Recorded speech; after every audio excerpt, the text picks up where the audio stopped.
Para iniciar, digamos que el orden de la charla va a ser, primero vamos a hablar un poco de epidemiología y dentro de esto por qué es importante realizar una prevención de la fractura de cadera, definir 3 tipos de prevención, la primaria, la secundaria y la terciaria, y el papel de la valoración geriátrica dentro de dentro de la prevención de fractura de cadera. Para hablar de epidemiología, a nivel global se considera que el riesgo es de 18% en las mujeres y 6% de hombres de sufrir una fractura de cadera a lo largo de su vida, y se espera que se aumente considerablemente de 1.26 millones en 1990, vamos a llegar a 4,5 millones en el 2050 en fracturas de cadera, y esto se vuelve un problema de salud pública que de pronto no en todos los países está dispuesto como tal. Sin embargo, es importante visibilizar esta fractura de cadera, las condiciones que se presentan y poder impactar en eso, dado que es una gran carga para los servicios de salud, para la familia y para el paciente, que va a llevar a consecuencias catastróficas. Se tiene en cuenta que hasta 1/3 de las mujeres mayores de 80 años tendrá una fractura de cadera, y uno de los factores de riesgo son las mujeres caucásicas después de los 50 años, porque tienen un doble riesgo de incidencia comparado con los hombres. Los hombres mayores de 80 años, el incremento es del 17%. Además, los hombres en general sí tienen mayor riesgo de mortalidad a un año. Dentro de la incidencia que tenemos en América Latina, digamos que México y Argentina han sido los que más estadísticas pueden darnos, pero un aproximado de la incidencia de fracturas de cadera por 100.000 años persona, en Colombia la tenemos en alrededor de las mujeres 127 y en hombres de 78. Se estima que para el 2010 hubo una tasa de fracturas entre 8.000 y 10.000 fracturas anuales, por lo cual es importante hablar de esto y cómo prevenirlas. Aunque la fractura por caderas es dentro del amplio rango de fracturas por fragilidad, debemos considerar esta definición de Mitchell del 2019, y habla que la fractura de cadera es el destino final de un viaje de 30 años impulsado por la disminución de la fortaleza ósea y aumento del riesgo de caídas. Y tenemos estas dos grandes consideraciones. Por un lado está la osteoporosis como uno de los factores de riesgo más importantes, y por otro, la presencia de caídas o el riesgo de presentar caídas con lesión, que nos van a llevar a generar la fractura de cadera. En esta gráfica vemos cómo a partir de los 70 años en las mujeres y a partir de los 75 años en los hombres hay un considerable ascenso de la incidencia de fracturas. Por eso es muy importante que la mayoría de estudios se realizan el tamizaje de estos pacientes cuando las mujeres son mayores de 70 años y los hombres mayores de 75, porque pues es donde riesgo-beneficio, digamos que costo-efectividad se ha realizado. Sin embargo, otras guías americanas hablan de tamizar los pacientes mayores de 65 años en general. Vemos cómo la incidencia claramente de las mujeres es mucho mayor que la de los hombres en esta gráfica. También va a depender mucho de la masa, de la densidad mineral ósea. Vemos cómo va cambiando a medida que se va envejeciendo, cómo según el promedio de densidad mineral ósea a los 20 años, pues se tiene, y es a los 70 años o 75 años donde esta densidad mineral ósea disminuye considerablemente y nos da un T-score en la osteodensitometría menor de 2.5 para un diagnóstico de osteoporosis, teniendo mayor riesgo de presentar una fractura de cadera. Dentro de la literatura latinoamericana está Argentina, que nos habla, digamos, de la frecuencia de osteoporosis en las mujeres mayores de 50 años, y habla que 1 de 4 mujeres tiene una osteodensitometría normal, 2 de las 4 tienen osteopenia y 1 tiene osteoporosis. Vemos que es algo muy frecuente, y las personas no solo que tienen osteoporosis se van a fracturar, sino también los que tienen osteopenia y hasta densidad mineral ósea normal, y vamos a ver algunos factores de riesgo importantes para determinar esto. Esta es México, que también tiene una buena, digamos, tiene mejor estadística que nuestro país acerca de la osteoporosis.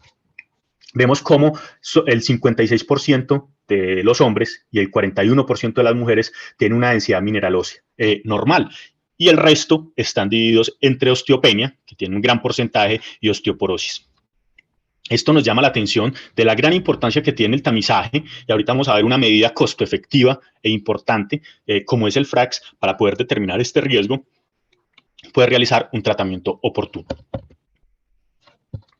Tenemos entonces las consecuencias. ¿Por qué es importante entonces hablar de la prevención de fractura de cadera? Por los riesgos y por las consecuencias que tiene. Hablamos que la discapacidad en pacientes que se fracturen la cadera está entre el 32 y el 80%, y hablamos que al año el 40% no puede caminar independientemente. Al año el 60% tiene dificultades, al menos en una actividad de la vida, actividades básicas de la vida diaria. El 80% tiene restricciones en las actividades básicas instrumentales. Hay mayor riesgo o asociación de desarrollar enfermedades cardiovasculares, depresión y aislamiento social, la presencia de nuevas comorbilidades, mayor riesgo de sarcopenia, una pobre calidad de vida y claramente la mortalidad de estos pacientes aumenta al año, teniendo casi un 30% de mortalidad al año. Es por esto la importancia entonces de hablar de la prevención de la fractura de cadera por las altas consecuencias que tiene. Vemos entonces en esta gráfica cómo los pacientes que tienen fracturas de muñeca, pero no son por fragilidad, ¿cierto? Pues van a seguir el curso, digamos, de la morbilidad atribuible a la edad en su rango común. Sin embargo, cuando los pacientes inician con fracturas por fragilidad, y por eso es la importancia de hablar de ese transcurso de esa carrera de los 30 años, porque antes de presentar una fractura de cadera, hasta el 50% de los pacientes ya han presentado una fractura en otra parte del cuerpo. Y hablamos de las fracturas vertebrales, como la mayoría pasan asintomáticas y sin estudios, como una importante realización de una radiografía de tórax o de abdomen, valorando valorando la anatomía vertebral para hallar estos pacientes que tienen fracturas asintomáticas y poder intervenirlos rápidamente. Como les venía diciendo, entonces las fracturas por fragilidad van a generar mayor morbilidad y vemos cómo ya fracturas vertebrales y hasta fracturas de húmero, fracturas de radio y hasta llegar a fracturas de cadera donde hay un exceso de morbilidad asociado a la fractura y al evento. Y cómo esto pues, va a llevar a todas las consecuencias habladas previamente. Por lo tanto, es importante hablar de los factores de riesgo que se presentan y como ya dije previamente, la primera fractura por fragilidad en los pacientes tiene un riesgo, se aumenta el riesgo en estos pacientes de una futura fractura. Y al menos de la mitad de los pacientes tiene una fractura previa por fragilidad cuando presentan fractura de cadera. Para hablar entonces de los factores de riesgo asociados a que se asocian a una densidad mineral ósea disminuida, tenemos factores de riesgo no modificables y modificables, de entre los cuales los no modificables está el sexo, la edad, la historia familiar, una baja estatura, y dentro de los modificables hablamos de la ingesta, la baja ingesta de calcio, y los estudios generalmente se hacen en países americanos donde solo el 40% tiene una adecuada ingesta de calcio al día, y hablamos del resto de población con una baja ingesta y con mayores riesgos para desarrollar esto.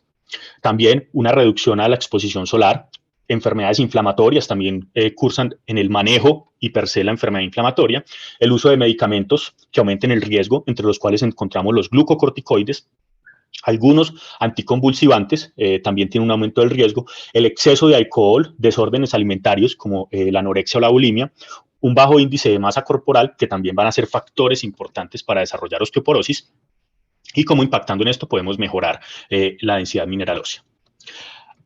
Un hecho también importante es la asociación que tiene la fractura de cadera con el deterioro cognitivo, la enfermedad cardíaca y la enfermedad respiratoria. En los estudios que se han hecho, los cross-sectional, hablan que los pacientes que tienen fractura de cadera, hasta el 40% tienen deterioro cognitivo, hasta el 43% tienen una enfermedad cardíaca y hasta el 20% tienen una enfermedad respiratoria. Entonces vemos una alta asociación de estas enfermedades con la fractura de cadera. Para clasificar entonces la prevención, podemos hacer una prevención primaria de fractura de caderas, que es aquellas intervenciones que se hacen en toda la población o en poblaciones de riesgo predefinidas. Hablemos de ellas, los pacientes institucionalizados, que son un grupo de mayor riesgo. La prevención secundaria se refiere a los estudios de cribado o las pruebas para identificar a aquellos pacientes con mayor riesgo de fractura, y esto se puede hacer mediante valoración clínica o mediante con el FRAX, digamos que es el que más literatura tienen y está validado en nuestro medio, o mediante la medición de la medición de la densidad ósea. Hablamos también de una prevención terciaria dirigida a prevenir nuevas fracturas en aquellos pacientes que ya han sufrido fracturas y se asocia, o digamos que es similar el riesgo que tiene en la prevención terciaria al alto riesgo de fracturas, que se estima en 1%, mayor a 1% de riesgo estimado un año por Frax, que es similar a una mujer de 80 años, donde se presenta similar riesgo. Estudios desde el 2003, en este metaanálisis realizado por Gillespie, habla sobre varios tratamientos para el manejo, para la prevención primaria, entre los cuales está la terapia hormonal. Sin embargo, estudios a posteriori pues se dieron cuenta de que el riesgo-beneficio de utilizar terapia hormonal en la mayoría de pacientes no tiene una adecuada relación costo-beneficio asociado a esto, o riesgo-beneficio asociado a que las pacientes que son tratadas con terapia hormonal tienen mayor riesgo de trombosis, mayor riesgo de enfermedad cardiovascular. Por lo tanto, pues esta terapia no se utiliza actualmente para el manejo o para la prevención primaria de la osteoporosis. También la asociación del calcio más vitamina D, desde el 2003 en los metaanálisis, pues ya tenía cierta validez, más que todo en la fractura de cadera. Y también vamos a hablar de los protectores de cadera, que también se ha visto que tienen una importante, digamos, una importante indicación en la prevención primaria de estos pacientes. Entonces, para hablar de las medidas, recordémonos que entonces la prevención primaria es aquellas intervenciones poblacionales que vamos a hacer, y dentro de ellas pues tenemos este estudio de una estudio finlandés realizado en el 2013 sobre un programa de educación multifactorial para prevenir las fracturas de caderas en mujeres de la comunidad. Hablamos que hay ciertas diferencias entre los pacientes institucionalizados, como previamente dije, que tienen mayor riesgo de desarrollar fracturas de cadera, de los pacientes de la comunidad o que viven en sus casas para desarrollar una fractura de cadera. En este estudio fue iniciado en 1996 hasta el año 2006, donde se aleatorizaron inicialmente 1.400 pacientes para la rama o el brazo de intervención y 1.174 participantes para el brazo de control, donde al final pues siempre hubo cierta pérdida de pacientes, lo cual disminuyó, digamos, la fuerza de este estudio. Sin embargo, nos dio bastantes herramientas sobre las intervenciones que se deben realizar en los pacientes. Importante, en el grupo de intervención vemos que los pacientes tienen mayor peso, mayor índice de masa corporal, tienen historia de fracturas, tienen tanto familiares como personales, tienen mayor incidencia o prevalencia mayor prevalencia de ese previo, mayor dificultad con requerimiento de ayudas para caminar, sí presentaron una mayor dosis o mayores dosis de calcio y vitamina D, y asociado a esto también presentaron mayor uso de medicamentos sedantes. Dentro del grupo de control vemos que tienen mucho mayor, digamos, prevalencia de consumo de uso frecuente de tabaco. Sin embargo, para aclarar un poco sobre el calcio, también es importante decir que a medida que fueron, digamos, fue pasando los años, pues hubo más evidencia sobre la importancia del calcio, e inicialmente sí había cierta diferencia entre los grupos que después se controló, y una de las explicaciones de esto es que, digamos que popularmente se fue diseminando el concepto de la utilización de calcio y vitamina D para la prevención de fracturas, por lo cual cada vez el grupo de control ingería más vitamina D. ¿Qué fue importante? Y conclusiones en este estudio: el tabaquismo tuvo un odds ratio de 4.32 en riesgo de aumentar, en riesgo de presentar fracturas de cadera. La edad también presentó un mayor factor de riesgo. El antecedente de haber tenido una caída aumenta el riesgo de fractura de cadera. El antecedente de una enfermedad cerebrovascular. Las caídas fueron mayores en el grupo de control. Sin embargo, estas caídas se igualaron a los 2 años con el grupo control. Grupo de intervención y grupo de control. ¿Cuál fue el resultado final de este estudio a 10 años?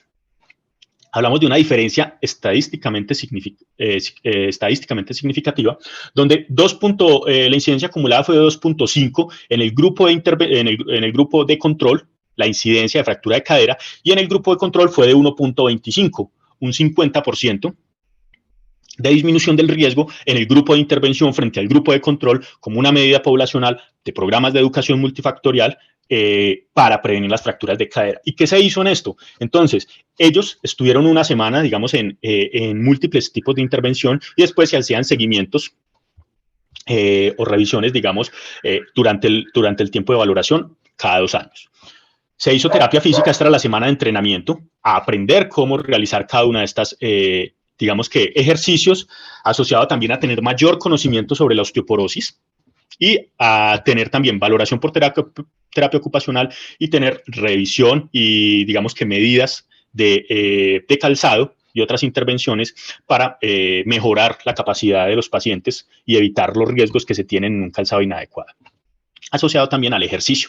Entonces, este fue el trabajo de una semana en el cual el paciente se sometió y posteriormente siguió digamos, esta terapia en casa. ¿Y qué fue lo importante? Entonces, vemos toda la intervención que se hizo, asociado a eso, digamos que las indicaciones o las consejerías que se daban a los pacientes, tanto si estaba en la casa, si estaba fuera de la casa, y la utilización de los protectores de cadera.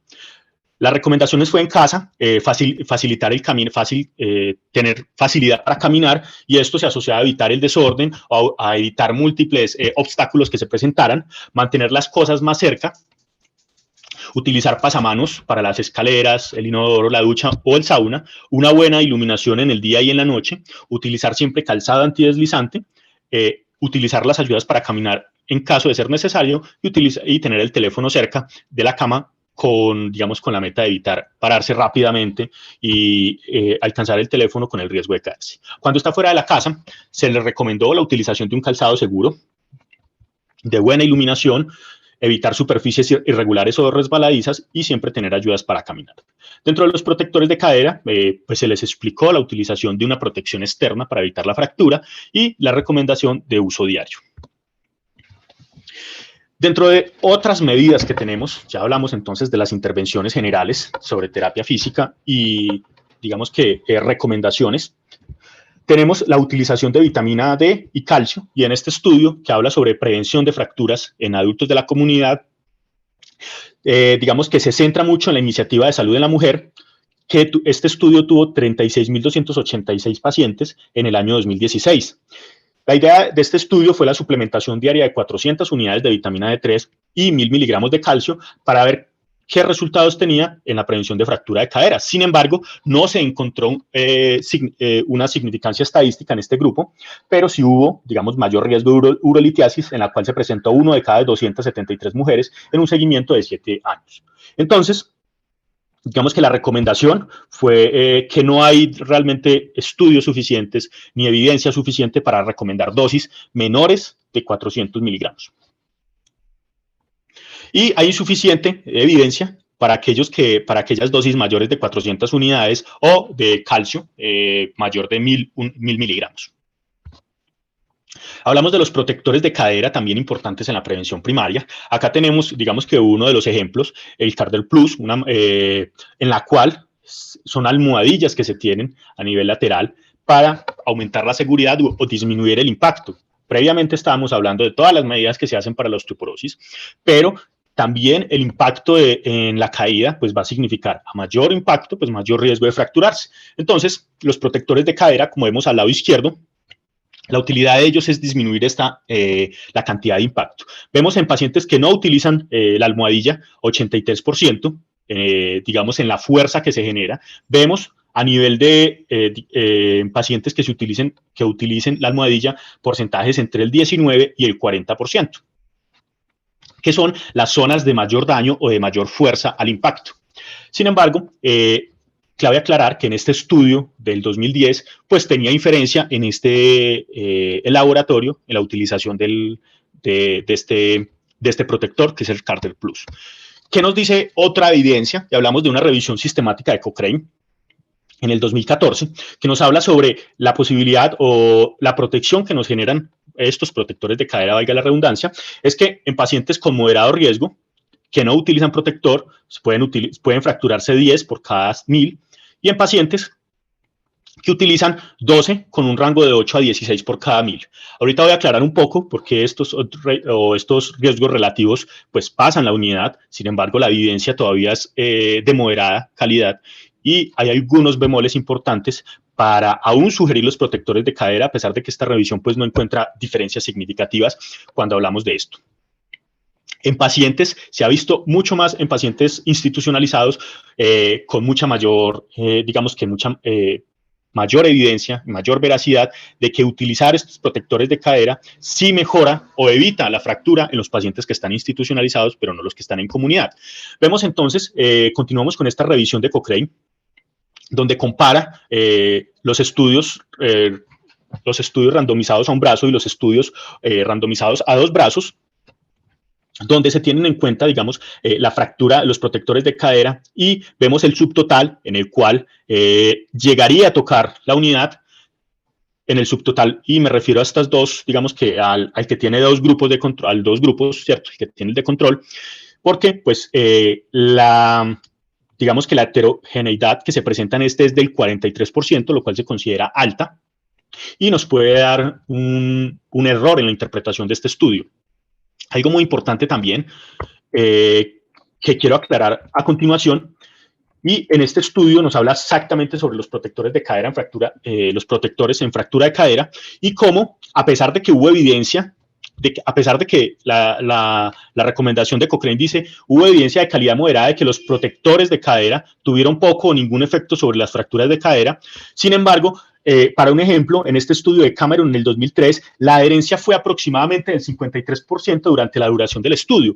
Y de los pacientes que se cayeron y se fracturaron en el grupo de intervención, o sea que supuestamente estaban utilizando los protectores de cadera, solo el 51% tenía en ese momento el protector de cadera.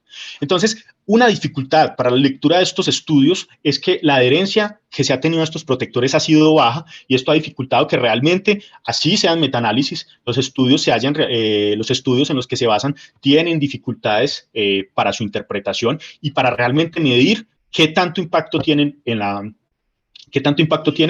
la prevención de fracturas de cadera. Para hablar ahora de la prevención secundaria, que es cuando el paciente aumenta su riesgo, tiene características aumentadas en la clasificación de riesgo. Entonces, en estas personas, o en todas las personas mayores de 65 años, debemos hacer un tamizaje de los factores de riesgo para osteoporosis. Y uno de los estudios, digamos que más importantes, es la densitometría ósea, pero la evaluación del FRAX se ha vuelto una herramienta importante, dado su facilidad para la utilización, y estas dos herramientas nos van a ayudar a determinar el alto riesgo de fracturas que tenga el paciente. Dentro de los estudios más importantes está el SCOP, un estudio randomizado, aleatorizado, controlado. En este estudio se llevó a cabo en el Reino Unido con la detección de la herramienta FLAX frente al cuidado habitual. Se realizó en 6.233 mujeres entre los 70 y los 85 años asignadas al azar. Se identificaron 898 mujeres para el tratamiento de osteoporosis. Y durante el seguimiento y durante el periodo de 5 años, el subgrupo de intervención que fue asociado a la utilización de bifosfonatos tuvo un 28% menos fracturas. Entonces, esto pues nos lleva a un importante desenlace, y esto digamos que se refuerza con este metaanálisis, que además de utilizar SCOP, la previa revisión de SCOP, también utilizó otros 3 estudios, y un importante ítem de esto es pacientes que no tenían tratamiento con medicamentos anti-osteoporosis previos, y todos los 3 estudios fueron basados en la clasificación de FRAX para el tratamiento. ¿Qué se vio? Que el tratamiento dirigido por FRAX puede disminuir o disminuye significativamente el riesgo de fracturas osteoporóticas mayores y también fracturas de cadera. También nos refiere que el número necesario a estudiar son 274 fracturas osteoporóticas. Dentro de estas 274, 113 se requieren para hacer el diagnóstico de una paciente o evitar una fractura de cadera, y se requieren tratar 25 personas para evitar una fractura osteoporótica mayor. Ahora, con respecto a la fractura de cadera, se requieren 272 personas para evitar una fractura, tamizar 272 personas para evitar una fractura de cadera, dentro de las cuales se requieren 124 osteodensitometrías y 28 personas que se traten para evitar la fractura, como ya mencioné. Entonces, hablamos de la importancia que tiene el tratamiento en la prevención secundaria, y los bifosfonatos se vuelven, digamos, esenciales en este grupo de prevención. Tenemos este estudio, un metaanálisis que habla sobre la eficiencia de los bifosfonatos para la prevención de la fractura de cadera, y tenemos entonces, hay relaciones estadísticamente significativas que nos hablan de la utilización de los bifosfonatos puede disminuir o disminuye realmente el riesgo de fracturas. Quiero centrarme en pacientes o en una gran dificultad que se tiene en estos estudios sobre los pacientes que tienen fracturas previas, se ve una significancia estadística elevada. Sin embargo, en los pacientes que no presentan fracturas previas, pues digamos que no hay una significancia estadística tan marcada. Pero los estudios que se basan en esto son solo dos, digamos que en esta revisión, donde no se utilizó, en estos dos estudios no hubo fractura previa y digamos que solo son dos estudios por esto y los dos totalmente contradictorios. Porque uno de los estudios pues, nos muestra que sí hay una significancia estadística, pero otro de los estudios nos muestra que no hay significancia. Por eso nos da digamos que no nos da significancia cuando lo realizamos en el metaanálisis, pero como explico, pues solo son dos estudios y los dos totalmente contradictorios, por lo cual considero que se debe seguir incentivando la utilización de los bifosfonatos. Y que digamos que este grupo en específico debe tener mayores estudios para aclarar qué papel tienen los bifosfonatos en la prevención de la fractura, en la prevención secundaria de la fractura de cadera. Algo que me pareció muy interesante en la búsqueda de artículos es este estudio sobre las estatinas en una corte poblacional. Y en resumen, el estudio que se realizó en mujeres entre 45 y 75 años, con un número de 40.254 pacientes que iniciaron terapia con estatinas durante 5 años. Quiero remarcar los pacientes que tuvieron buena adherencia versus la población en general.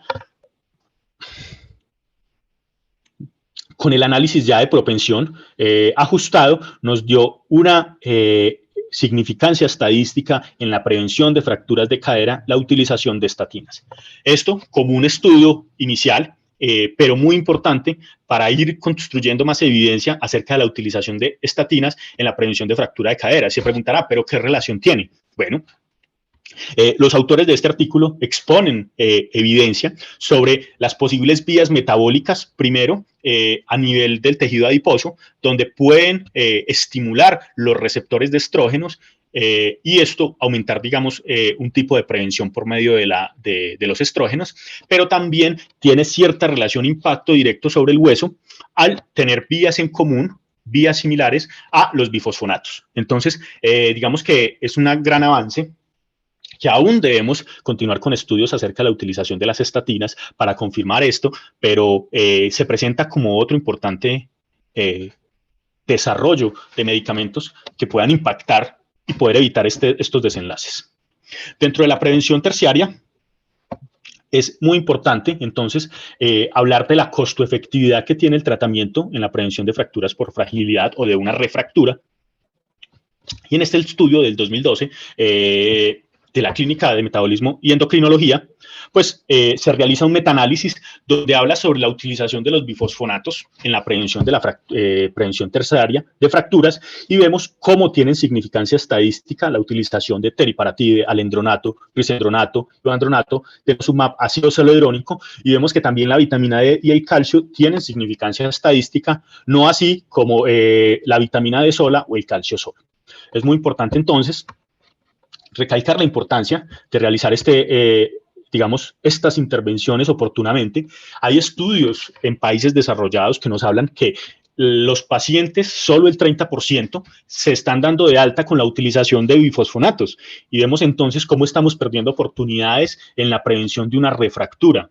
Y no solo eso, si nos referimos a otro tipo de fracturas que tienen menos intervenciones, muchas veces no tienen, digamos que, aquella asociación entre fracturas por fragilidad, sino que se toma como una fractura por un trauma de alto impacto, o se toma igual que una fractura de alto impacto y no se sigue la ruta que se debe realizar para realizar una intervención oportuna y evitar que los desenlaces que previamente comenté pues se desencadenen. Este metaanálisis del 2020 nos habla pues de la importancia de la utilización de los bifosfonatos para la prevención terciaria y cómo hay significancia estadística, como lo pueden ver tanto en los estudios randomizados como en los estudios observacionales, de la prevención de fracturas con la utilización de estos medicamentos. ¿Qué tenemos en Colombia?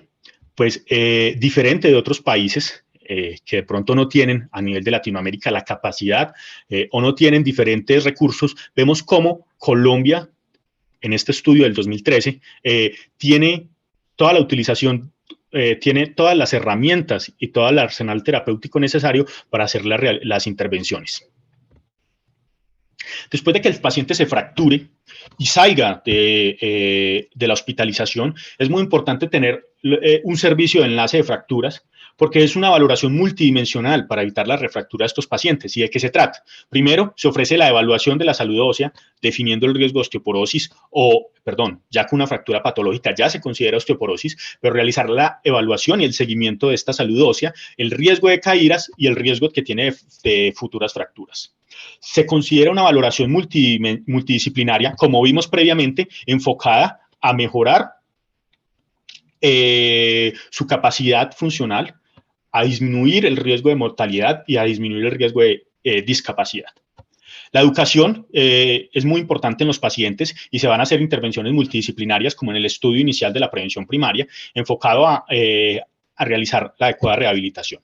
Cuando también se debe tener en cuenta la mayor tasa de utilización de osteodensitometría cuando se tienen estos servicios de enlace de fractura, hablando que hasta un 27% hay mayor probabilidad de una solicitud de una osteodensitometría y hasta un 21% de aumento de la probabilidad de inicio de tratamiento cuando se tienen estos servicios de enlace diferentes del cuidado estándar. Vemos entonces en este gráfico cómo es digamos que la estructura de este servicio de enlace de fracturas, donde el paciente presenta una fractura nueva, se realiza la radiografía en el servicio de emergencias, se hace el tratamiento ortopédico, tratamiento hospitalario y se identifica por estos servicios, se hace la evaluación y se hace un manejo integral. Primero, el tratamiento claramente de la osteoporosis. Otro de los factores de riesgo que se deben tener en cuenta en las caídas para prevenir la frecuencia y poder realizar y poder evitar que se presenten peores desenlaces. También está asociado a programas de ejercicio y programas educativos. Todo esto nos va a dar un manejo integral y va a evitar a mayor proporción que se presenten fracturas de cadera. ¿Qué estrategias entonces se tienen para la prevención de estas caídas y cómo la valoración geriátrica multidimensional va a impactar en esto? Pues dentro de la valoración geriátrica está preguntar acerca de las caídas y parece tan obvio, pero no todos los pacientes que tienen alto riesgo o aún pacientes mayores de 65 años se les pregunta acerca de las caídas y si no se pregunta probablemente los pacientes, si no es la queja principal, no van a decir eso o no lo van a decir espontáneamente. Entonces la importancia de concientizarse sobre esta relación que se tiene,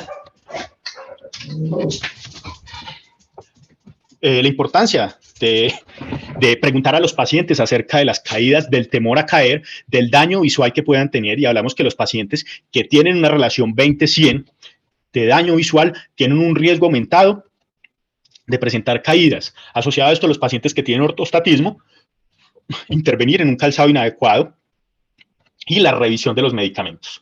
Son estas estrategias, digamos, básicas dentro de la valoración multidimensional que nos van a llevar a impactar en los desenlaces y en la prevención de las caídas. Esto es un pequeño resumen de la valoración geriátrica, donde tenemos los pacientes en mayor riesgo de adultos, con mayor riesgo en pacientes con antecedentes de fractura de cadera o fractura vertebral, pacientes con T-score en la osteodensitometría menor de 2.5 en cualquier sitio, o pacientes con un FRAX, que es un riesgo mayor a 10 años, mayor a 3% en fractura de cadera y mayor a 20% en fractura mayor. Y aquellos que, a pesar de que el FRAX no da estas medidas de alto riesgo, los pacientes sí tienen otros factores importantes de alto riesgo, como los mencioné previamente. El deterioro visual, el calzado inadecuado y otros que se van a tener en cuenta dentro de la valoración geriátrica multidimensional. Los medicamentos que podemos impactar, los medicamentos en que podemos impactar para una desprescripción, pues están al lado izquierdo. Medicamentos que aumenten el riesgo de presentar una caída y por lo tanto fracturas, como las benzodiazepinas, los antipsicóticos, los antidepresivos, los anticolinérgicos, los opiáceos, los hipnóticos sedantes o manejos antihipertensivos cuando utilizamos presiones límites muy bajas, o tener hipoglicemiantes con unos, digamos, con unos objetivos de hemoglobina demasiado estrictos que nos pueden llevar a generar hipoglicemias, con mayor riesgo, obviamente, nuevamente, de caídas. Estos medicamentos entonces se deben intentar desprescribir o ajustar o disminuir para evitar las caídas, pero aparte de eso, pues vamos a iniciar medicamentos que van a mejorar la salud ósea y van a prevenir estas fracturas, como lo he mencionado en toda la charla. La adición de vitamina D suficiente, generalmente hablan de 800 miligramos día, y la suplementación de calcio mayor de 1200 miligramos día. También determinar la utilización de estos según la expectativa de vida de los pacientes. Estamos hablando que para que el tratamiento con bifosfonatos y con calcio y vitamina D sea efectivo, este se espera de los 12 a los 18 meses. Entonces, si tenemos un paciente con una expectativa corta de vida, pues estos medicamentos no van a tener el tiempo para darnos ese factor protector. Por lo tanto, pues la utilización no es debida en este tipo de pacientes. En pacientes que tengan expectativa de vida mayor de 2 años, algunos hablan, otras literatura hablan mayor a 1 año, pues la utilización de bifosfonatos es la primera línea y debemos tener diferentes alternativas en caso de algunas complicaciones. En disfagia severa, no utilizar el alendronato, porque pues va a generar mayor disfagia, mayor pirosis, mayor malestar gastrointestinal, y podemos utilizar bifosfonatos intravenosos o denosumab. En pacientes con falla renal crónica estadio 4 o 5, pues lo ideal es utilizar el denosumab, y en severas, osteoporosis severa, también podemos utilizar el teriparatide. Esto es un resumen de la importancia que tienen las fracturas de cadera y las intervenciones que podemos hacer tanto en prevención primaria, secundaria y terciaria para mejorar la salud ósea y evitar estas fracturas.